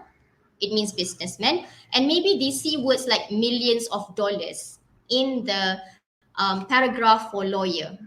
But what you have to do is you have to read between the lines and understand that what it means here by cost a client's millions of dollars, it's not the money that you gain, that you get, but rather the money that you lose if you lose in a case, for example, if you're a lawyer. So here, just because you see words like millions of dollars, you cannot associate it with being rich, and choose E as the answer, because the correct answer is an entrepreneur, a person who's willing to work hard and become rich in reality. I hope you can understand the reason. Okay, there was also one student who answered the name of the teenager. I hope that this will not happen in a real SPM situation, because on our Google form, we made students answer using the short answer. They write their answers. So some of them have answered incorrectly in an incorrect format in which he or she has written the name. But what you have to do is select A, B, C, D, or until F, okay, which paragraph is actually meant to be to best fit the statement given, rather than writing down the name of the teenager. I hope you are aware of that. All right. Now we move to statement number 34. This is among the frequently missed questions. As we saw on the Google form just now, many students were not able to identify the correct answer for this one. So for statement number 34, it says, I want to impact people's lives. Helping people to go beyond what they thought possible is something I'm very passionate about. So maybe you need to understand what passionate means as well. It means that you're very keen on doing something. It is something that you have a really deep desire to achieve. Okay, so you're very passionate about it. Okay, so here you've got the word impact. So, and then here it says, I can make a difference. So the reason why the correct answer is a teacher, B, is because it says here, you can make a difference in the lives of many students. And then here it says, you can help people go beyond what they thought possible. It means the same as you can make students work harder than they think they could. So what it means by beyond here is to go more than the limit. You know, you make students think that they can do more than what they think they can actually do. All right. So here would be the diagram, the slide that I've prepared here to show that in the statement, the word used is impact people's lives. And in the paragraph, you can see phrases like make a difference. It means the same. So similar words or phrases would definitely get you to select the correct answer. Okay. And then here we see helping people go beyond what they thought possible. Means the same as make students work harder than they think they could. Because if you look at the definition for the word beyond right now, okay, So what it means by beyond here is outside a stated limit. It means that you make the students go more than they could actually achieve. They think they could actually achieve. Okay, so which is why the answer is a teacher. Okay, so some students, okay, if we look at the analysis on Google form, here, I have the same amount of students answering A as the ones who have answered B, teacher. A is doctor, for your information. So my students think that a doctor wants to impact people's lives. A doctor wants to help people go beyond what they thought possible. Among the reason is because they see the word beyond. In the statement, there's the word beyond, right? If we look at it just now, there's the word beyond.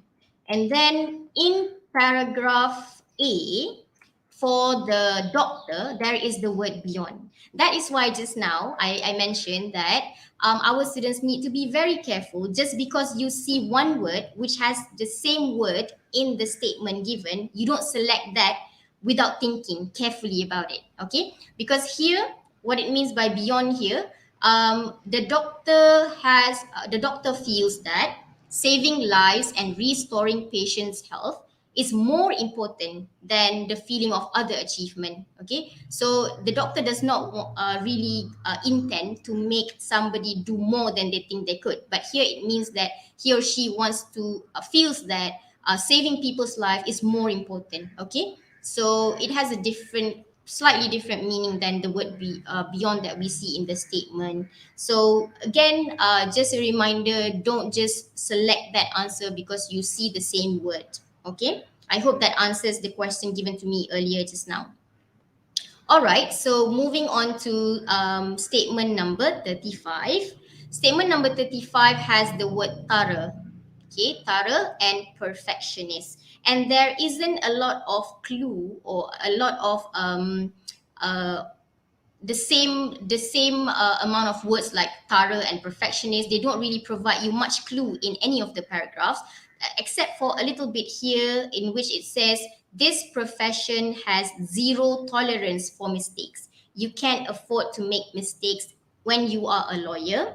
And that when you're a lawyer, you can't accept anything less than perfection, for example. Okay, so you need to be a perfectionist in order to become a lawyer, because if you don't really focus well on perfection, you might lose a case, or you might lose millions of dollars just because you're not careful enough. Okay, so in paragraph E, we see phrases like zero tolerance for mistakes. You cannot make a mistake. And then in the statement, there is the word thorough, which means in a detailed and careful way. So a lawyer has to be very meticulous, very detailed in the way that he or she does his work. Only then he can become a lawyer. And then he or she also needs to become a perfectionist, a person who refuses to do anything except something which is the best that he or she can do. Okay, so these are based on online Cambridge Dictionary definition, which is why you should always look up meanings of words so that you can select the best answer. Okay, I would also like to advise you to revise or Um, understand. I'm Sorry? sorry to interrupt, Miss Amira. I think we are kind of running short of time. You Okay, have another 4 minutes. Perhaps we could just go into the questions. all Thank you. right. I'm sorry for interrupting you. It's okay, yes, okay.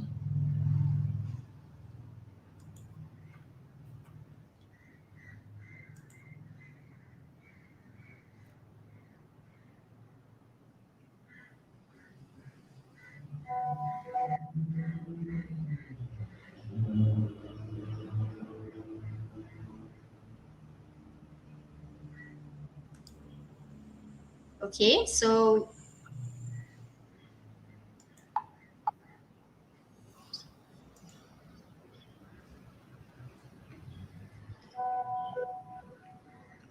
the question will be selected by our moderator. We don't have questions at the moment. So Mm-hmm. perhaps you can go on to the last four questions. Yeah. The last four questions, as in, okay, so let's have a look at the next part. Okay, wait. I guess if I were to just like share the last one here before we end. For statement number 36 here, you might want to divide the sentence into two.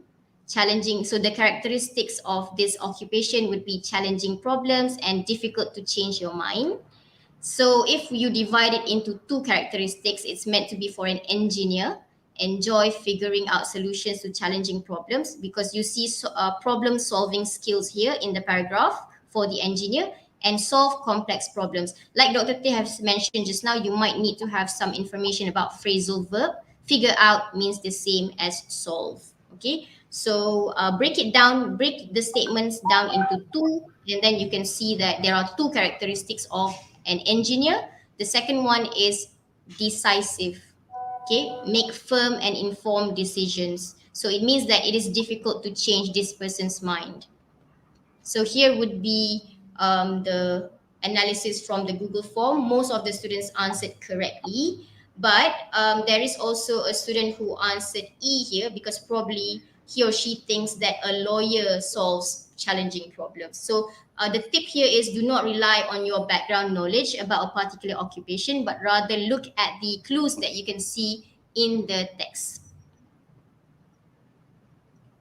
Okay, and this would be the last part. Probably you can look at the questions on the Padlet that I've provided you with, and hopefully you can try and select the best answer. Okay. Should I pass it back to Puan Gladys? Okay, Emira, there's this question about using highlighters during the exam. What is your take on that? I don't see a problem with it, as long as your OMR hybrid paper is safe from being highlighted or anything, because at the end of the day you're going to send your OMR hybrid paper. That's the most important thing. That is the one that is going to be scanned by a machine and get your scores there. So just make sure you can use a highlighter. A highlighter definitely helps you identify, like what we've done just now. We've highlighted certain words or phrases, but just remember not to tamper with your OMR hybrid paper, the answer sheet. That's the most important thing, I think. Okay, thank you, Miss Emira. There are lots of participants here who seem to think that highlighter cannot be used, but I think you all heard what Miss Emira said. As long as you don't use it on the OMR paper, but you are using it on the question paper to identify keywords, is perfectly fine. Okay, now we will move on to questions 37 to 40, because there have been questions about the using of one word, what it means, can we use more than one word. There were such questions among the participants, so perhaps when we move on to this section, you can answer that. All right, so no problem. So we are currently at questions number 37 to 40. It goes without saying that if in the instruction it says that you should choose no more than one word, then you should definitely strictly follow the instruction. So for questions number 37 to 40, what we see in the buku format pentaksiran by LPM is to choose no more than one word, but there have been exercise books that have changed it slightly, in which they say that you can choose no more than two words, for example. So it depends on what is being given in the instructions during your real SPM examination. So for now, if we look at the LPM example, it says no more than one word. So you follow the instructions. Read the instructions carefully as you do your exam. Okay. Point Gladys, should we do the discussion for this section or not? Yeah, I think you can go through them. Yeah, but perhaps just go through them, and maybe we look at questions. You explain the techniques quickly, and then we will look for questions from the participants. All right. Okay. So for gap number 37, it says here there are various benefits to being a musician, but perhaps the biggest is that it may be able to bring down your stress level, because it is said that regularly playing a musical instrument is, and then you have to select one word. Okay. So if you look at the paragraph, you might be contemplating between trying to put the word relaxing or entertaining in the gap. Okay, so here is where your knowledge of the definition of the word is important, because when we look at the definition for entertaining, it means for you to provide some sort of enjoyment. Okay, so you have to ask yourself, does it relate to stress? We're talking about mental health here right now. So the best word would be relaxing because it reduces tension or anxiety. Okay, so the best word here would be relaxing for you to fit into the gap. Now we're going to have a look at what are some of the answers written on my Google form. That would be a small scale case study on my own students. So some of them have used R, capital letter, for relaxing. So the tip here is for you to not use capital letters for words which are not at the beginning of a sentence. If it's meant to be at the end of a sentence or in the middle of a sentence, so obviously you shouldn't be writing with a capital R. So the correct answer should be R, small letter, relaxing. There are students who have used more than one word, which does not adhere to the instructions. So it means that you're wrong. So you shouldn't be writing just the perfect job or regular basis, because that's more than one word, obviously. So you should just follow the instructions. All right.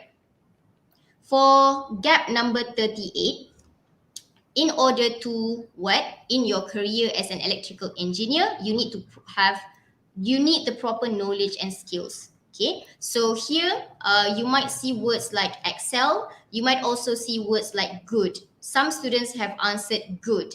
Okay, in order to good in your career. So here you need to have an understanding of word class. So after the word to, you need to have a verb.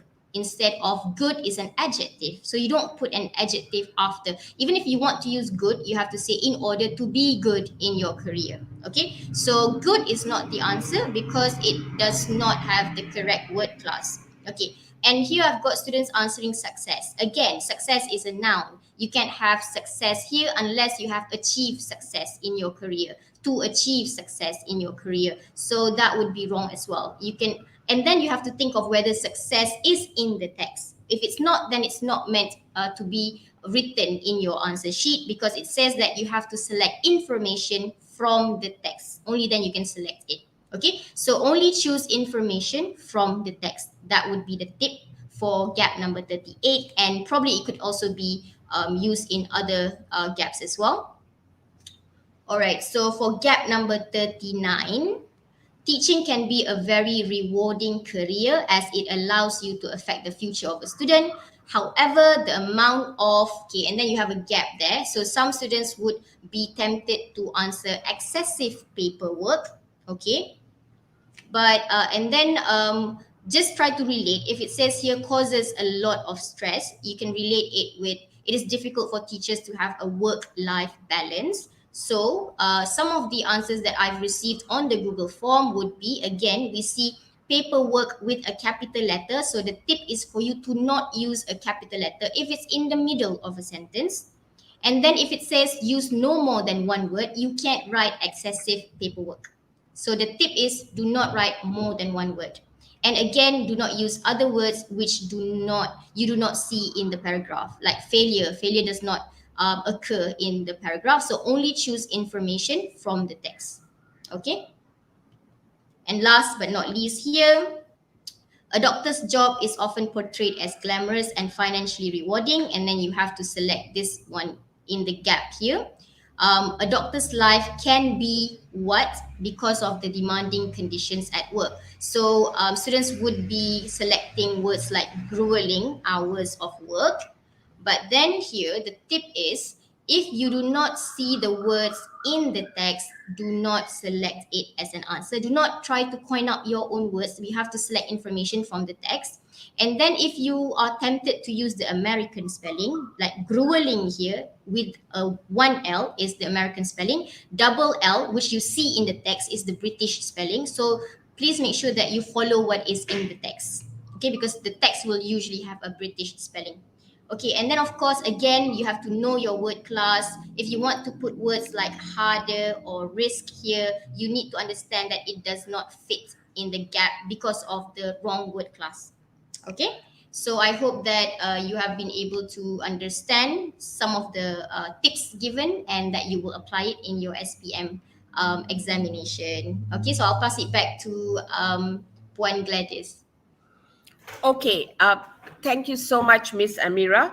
There have been some questions, so I shall just put them together so that everyone gets the takeaway points for this section. So you mentioned that the spelling must be correct, and the spelling must be the spelling that is in the text. So, given between American and British spelling, they have to choose the spelling given in the text, which is usually the British spelling. That is one. And the other one is that it must be a word from the text. If the word is not in the text, they can't use that word. This was something else that you mentioned. And also, a question from the student is that since this part you need to put only one word, but there are sometimes two words which are actually one word. How do I differentiate? This is a question from a student, I think Wafi Zilkri. So perhaps to wrap up our session, perhaps you could just very quickly address these three aspects which I mentioned.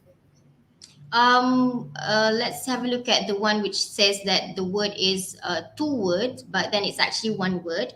Um, if the student can give an example, that would be nice. But probably, I guess the student is referring to words which have a dash in the middle, like a 10-year-old boy, for example. 10-year-old, it has dash, right? So it is an adjective. So probably that is one word. Usually adjectives will have a dash in the middle.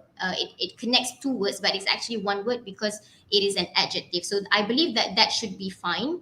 But I hope that no such words like that is meant to make you feel confused or anything, but that is meant to be one word. So you can select that if, let's say, we follow the rule of it being an adjective and it has a dash in the middle. Okay. Other than that, I guess Point Gladys has given the tips, mentioned the tips back. But what I've mentioned just now has already been reiterated already. So I hope that the students can remember that they should definitely follow and adhere. Just now, when it talks about you are meant to only choose one word, and that you should not try to think of your own word. The reason is because in the question, if we look closely at the question, yeah, let's just try and have a look at the question a bit closely. It says here that you should complete the notes using the information from the text. So if you're trying to coin up your own words, you try to make inferences, for example, about the characteristics of a doctor, and you try, although you are correct, and you try to fit it into the statement, you're somehow not adhering to the instructions, because the instruction says that you should complete the notes using information from the text, rather than trying to think of your own words or phrases which mean the same as the one in the text. If I'm making sense right now, I hope that that is clear enough. Definitely, you are definitely making sense. One last question before we wrap up for the session. Why X has asked, can we change the form of words like singular to plural, okay, from a singular form to a plural form? Is that allowed?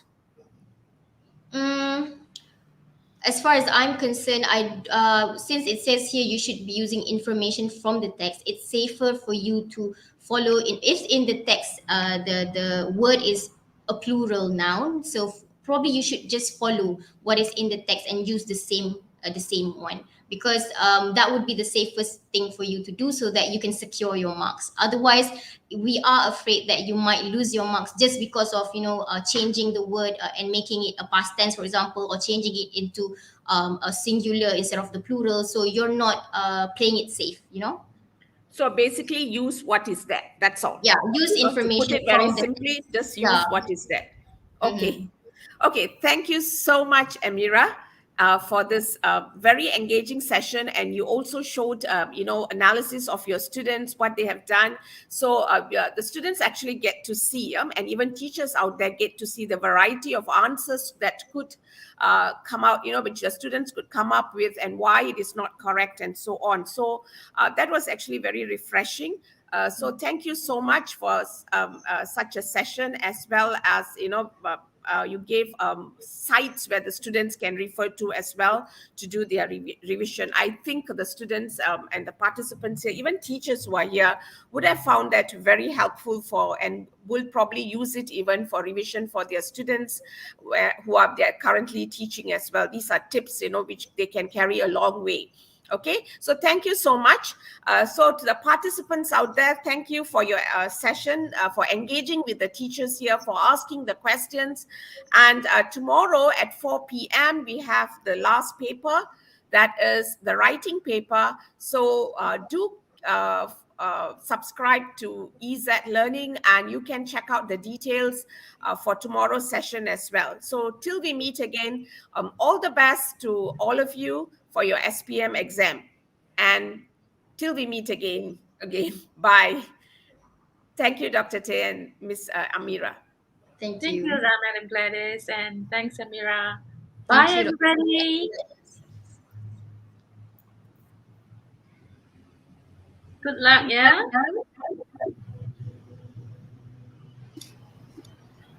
Dr.